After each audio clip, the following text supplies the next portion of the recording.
tatakpan namin siya at bukas na namin siya i-check ulit after 24 hours.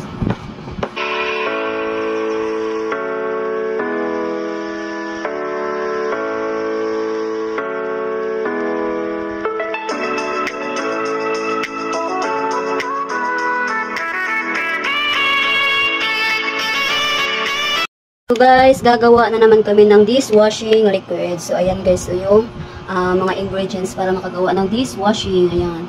So yung apat na yan guys ang ingredients para makagawa ng dishwashing. So may tubig na kaming hinanda dito guys at may guide naman kami na susundin. Ayan. So kung mag-check out ka nitong dishwashing is may kasama na siyang guide guys. Ayan kung paano siya gawin. So sundan mo lang yan guys at makakagawa ka na ng dishwashing. So ayan guys, ang unang gawin is mag-prepare ng 13 liters of water. So pag magawa na natin yung dishwashing guys, yung 13 liters is magiging 15 to 16 liters na siya. So ayan guys, may tubig na kami. So ang next is yung bubble booster. So ayan guys, yung unang ilalagay namin is yung bubble booster. So, ang next guys is itong surfactant. So, dapat daw guys is yung paikot mo siyang ilagay.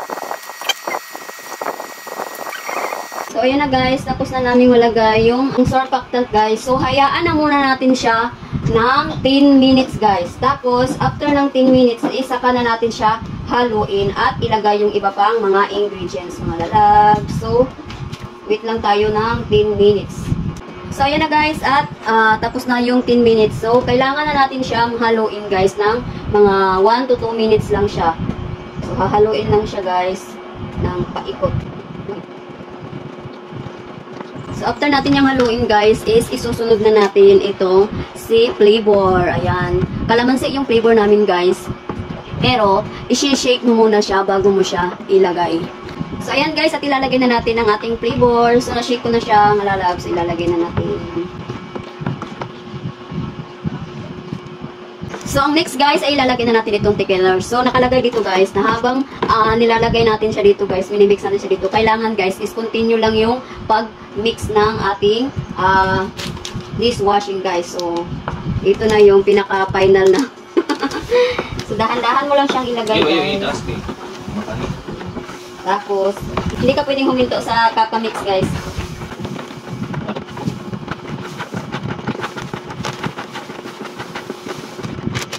Hindi ka pwedeng huminto, guys, sa kaka-mix kasi hindi siya ma-mix lahat. So, kailangan mo munang maghintay ng ilang minuto. Tapos, pag sa tingin mo is okay na, takpan mo na yan siya, guys. Kailangan mo na siyang takpan. Tapos, maghintay ka na naman ulit ng 24 hours. So, kumbaga, bukas mo na siya i-check, guys. Bukas mo na siya pwedeng gamitin or halimbawa naman kung ibebenta mo is bukas mo na siya pwedeng i-transfer sa mga bottles, mga lalab. So ayan, nakalagay yan dyan lahat guys. Sobrang dali lang gumawa ng dishwashing. So ganyan lang kadali. So ayan, malapot na siya guys. So kailangan namin siyang takpan. Ayan. So tatakpan namin siya at bukas na namin siya i-check ulit after 24 hours.